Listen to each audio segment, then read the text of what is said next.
안녕하십니까. 그린 디자인 방법개론 5강 6강을 설명드릴 장항배라고 합니다. 본 5강 6강을 통해서는 그린 제품을 설계 또는 개발하고자 했을 때 실질적으로 이해관계자들을 어떻게 우리가 설득하고 그들로부터 요구사항을 얻어낼 것인가, 이런 것에 대한 체계적인 방법론을 학습하도록 하겠습니다.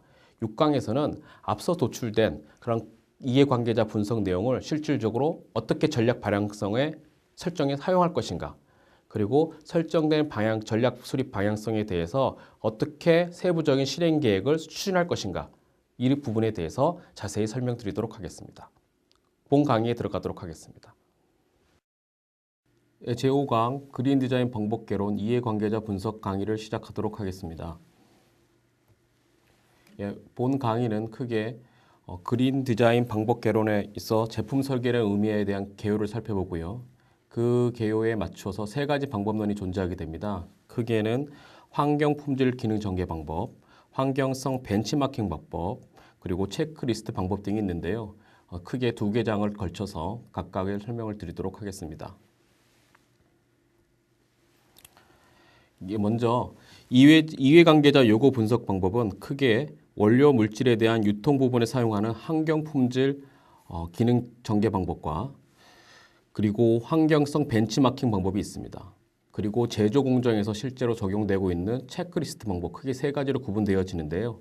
설명 순서는 첫 번째 환경 품질 기능 전개 방법, 두 번째는 환경성 벤치마킹 방법, 그리고 마지막으로 체크리스트 방법에 대해서 각각 설명드리도록 하겠습니다.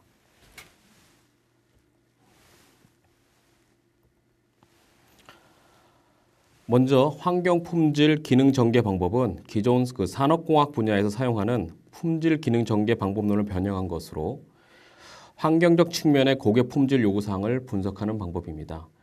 기존의 산업공학에서 실제로 배울 수 있는 방법을 QFD라고 하는데요. 특히 본 강의에서는 특히나 그 고객 요구사항을 환경적 관점에서 주로 중점을 두고 고객 요구사항을 분석하는 설명을 드리도록 하겠습니다. 먼저 이 방법은 그 다음 페이지에서 보실 수 있는 전체적인 환경 경영 시스템에서 환경 품질 전개 부분이 가장 우선적으로 이루어지는 활동입니다. 다음 페이지를 보시면 크게 그 환경 경영 시스템은 크게 첫 번째 페이스 1, 2, 크게 네 가지 반대하고 있다고 했을 때 가장 먼저 이루어지는 페이스 1 부분으로서 크게 네 가지로 구성이 되어 있습니다. 먼저 그 방법은 첫 번째는 크게 환경적인 고객 요구사항을 정의하는 부분, 도출된 요구사항에 대해 상대적인 중요성을 산정하는 부분, 이상으로 정리된 환경적 측면의 고객 요구사항들과 연관된 환경 기준들이 존재하는지를 확인하고, 그리고 마지막으로 고객 요구사항들과 환경 기준들 사이의 부합성을 살펴보게 됩니다.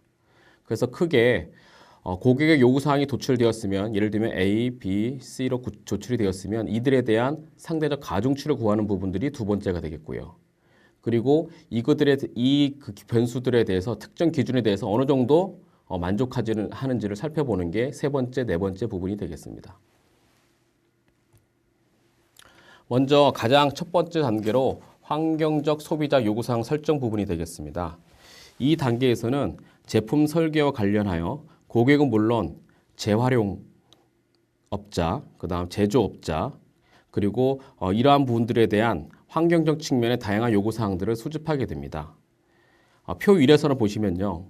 크게 일본 산업환경관리협회인 JEMAI에서 정리된 환경적 고객 요구사항입니다. 1에서 10일까지 원료 물질에 대한 저사용이라든가, 그 다음에 폐기물에 대한 손쉬운 처리라든가, 그 다음에 유해 물질에 대한 최소 사용이라든가,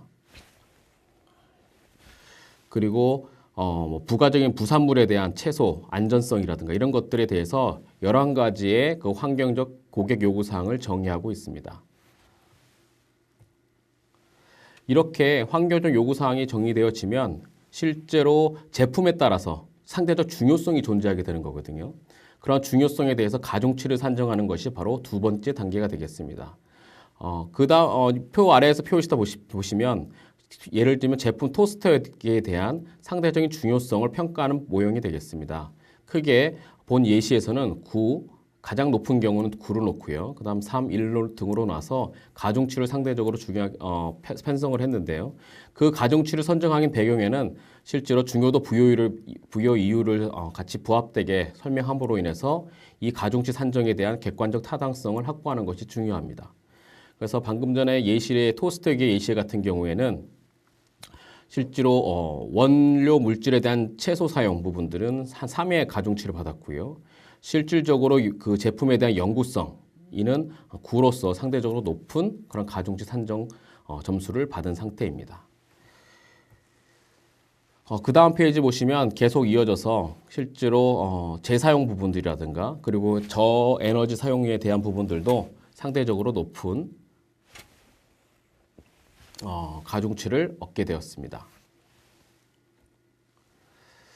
이러한 두 번째 단계에서는 앞서 정의된 그러한 그 환경 변수에 대해서 실제로 동종업계에서 과연 어떠한 기준을 설정하고 있는지에 대해 설명한 장표가 9페이지 내용이 되겠습니다. 개발 제품과 유사한 제품을 생산하고 있는 동종업계들의 측정 기준 현황을 조사하고요.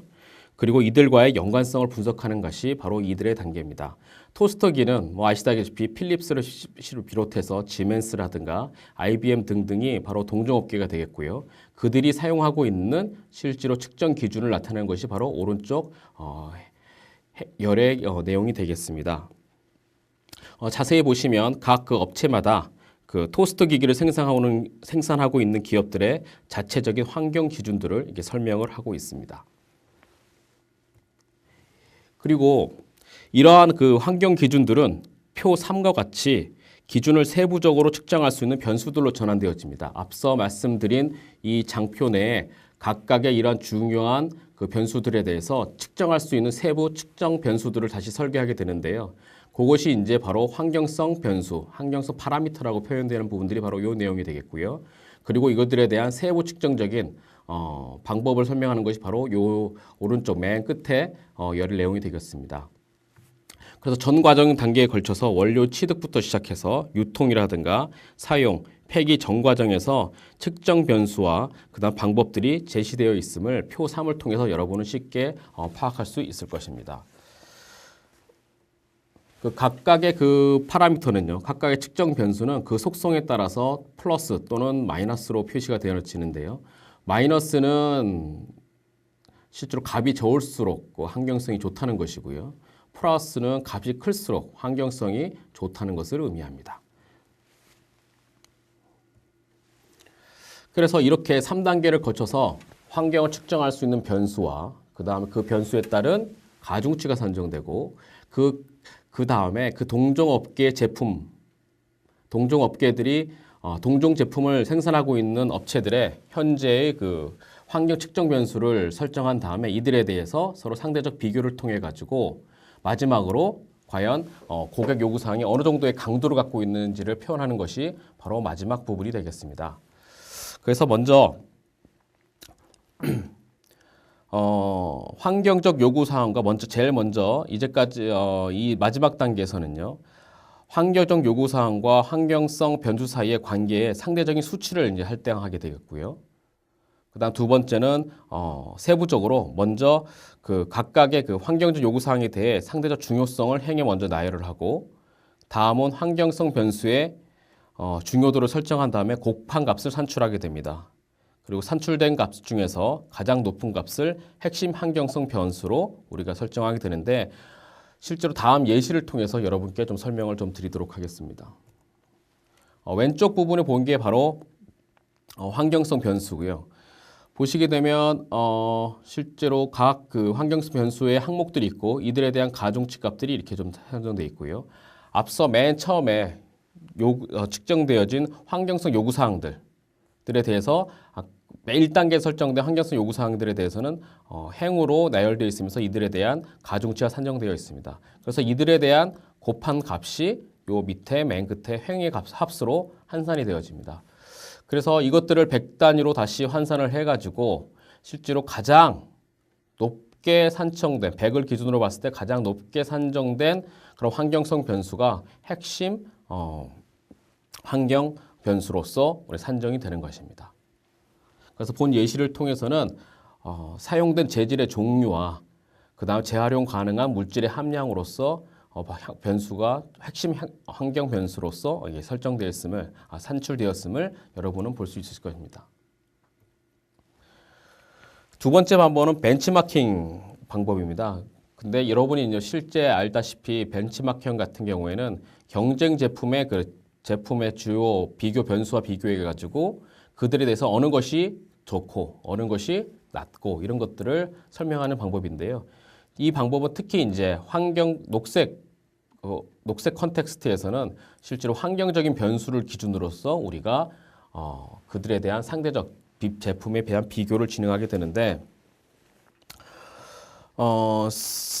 환경성 벤치마킹이란 것은 기존에 다시 말씀을 드리면 흔히 회자되는 벤치마킹을 변형을 해서 환경적으로 문제되는 변수들만을 비교하는 방법입니다.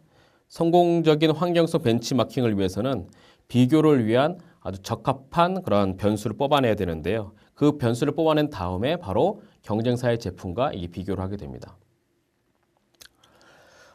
본 표 4를 보시면 그 표 4를 보시면 실제로 변수를 측정하고 그러니까 환경 관점에서 벤치마킹할 변수를 뽑아내고요.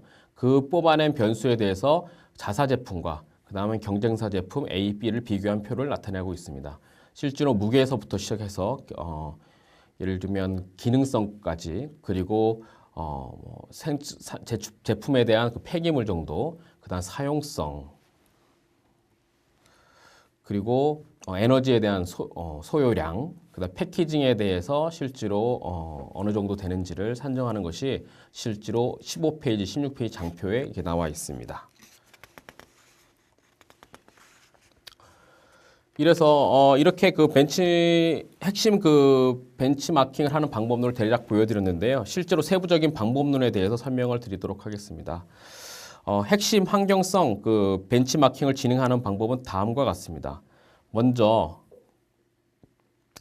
환경성 벤치마킹 변수를 열에 나열하고요. 두 번째, 자사 제품과 경쟁사 제품의 각 변수마다 환경성이 좋으면 O로 표시합니다.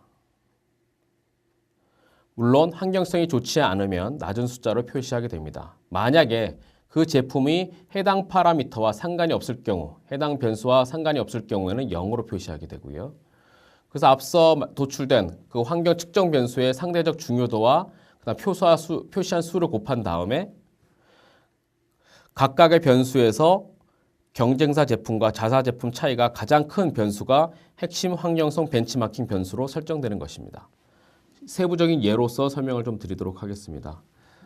실제로 요 부분들이 여기 상단에 첫 번째 행에 나타난 것들이 환경성 변수들이고요. 이들에 대한 가중치, 중요성을 나타내는 것이 두 번째 행의 내용이 되겠습니다. 그리고 각 제품에 대한 나열을 한 것이 세 줄에 통해서 3행을 통해 가지고 나와 있고요.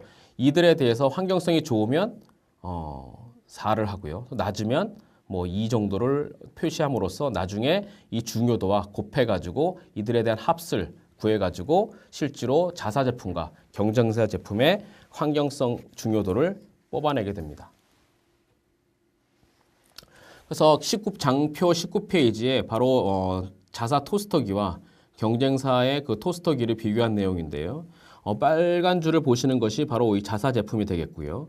그 다음에 파란 줄, 그 다음에 녹색 줄이 바로 타사 제품이 되겠습니다. 그래서 우리 벤치마킹을 한 결과 본 예시에서는 실질적으로 에너지 사용이라든가 그 다음에 실제 전자파 부분들 아닙니다. 잘못 말씀드렸습니다. 그리고 재사용된 그런 재사용률, 원료 물질의 재사용률의 부분에 대해서 타사 제품보다 낮게 측정됨을 볼 수 있습니다.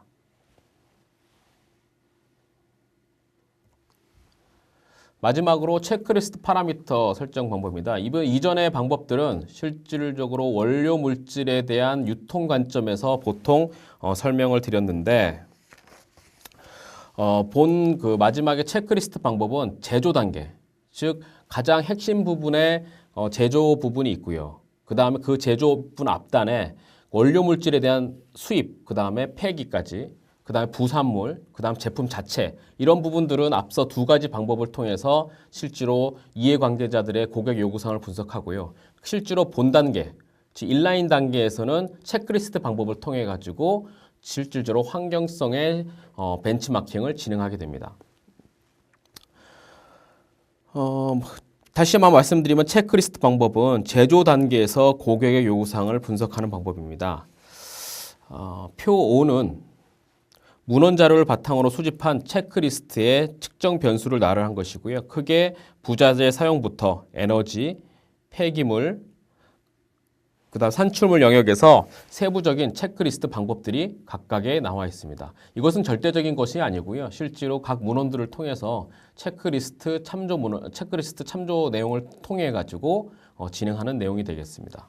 설계된 내용이 되겠습니다.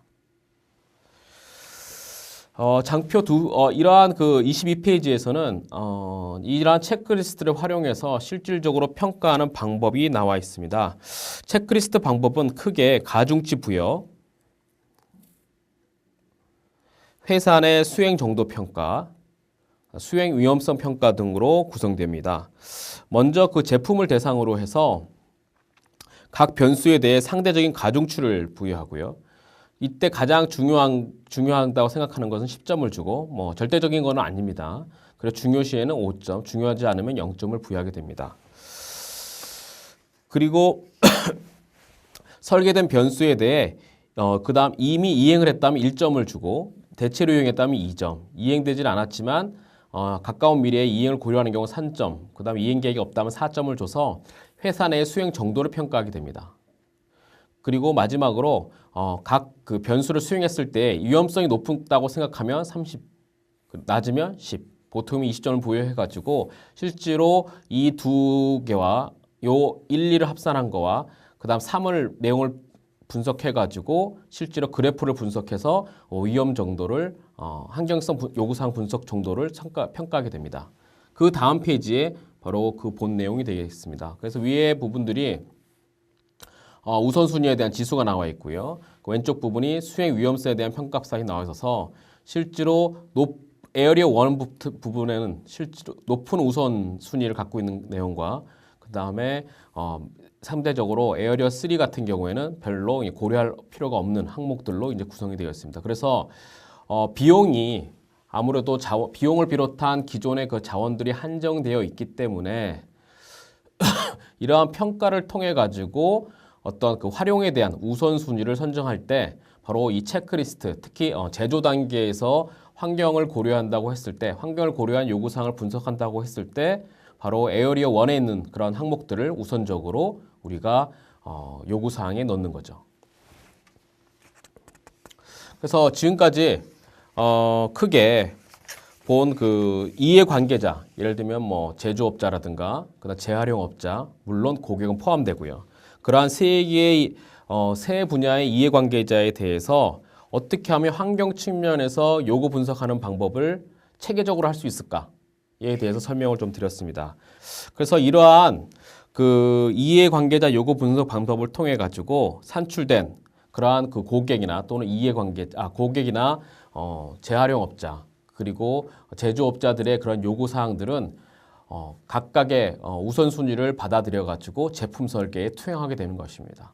그래서 다음 강의에서는 그러한 요구 사항들이 제품 설계 전략에 어떻게 반영되는지를 다시 한번 메커니즘을 가지고 설명을 좀 드리도록 하겠습니다. 이것으로 5강의 강의를 마치도록 하겠습니다. 감사합니다.